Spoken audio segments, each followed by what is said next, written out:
حضرت طلحہ بن عبید اللہ رضی اللہ عنہ سے روایت ہے کہ ایک بدوی رسول اللہ صلی اللہ علیہ وسلم کے پاس آیا۔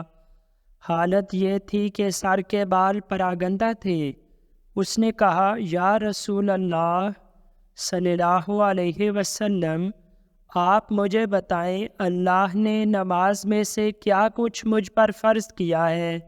آپ صلی اللہ علیہ وسلم نے فرمایا، 5 نمازیں، سوائے اس کے کہ تو دلی خوشی سے کچھ اور پڑھے۔ تو اس نے کہا، مجھے بتائیں روزوں سے اللہ نے مجھ پر جو فرض کیا ہے؟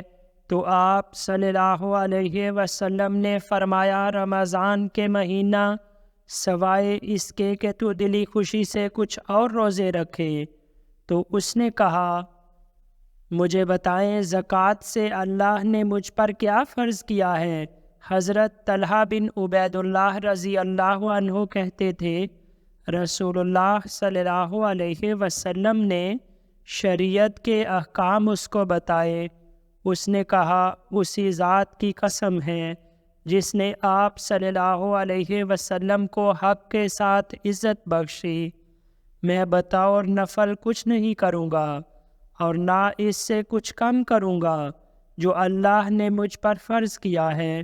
رسول اللہ صلی اللہ علیہ وسلم نے فرمایا، مراد ہو گیا اگر یہ سچا ہے، یا فرمایا جنت میں داخل ہو گیا اگر یہ سچا ہے۔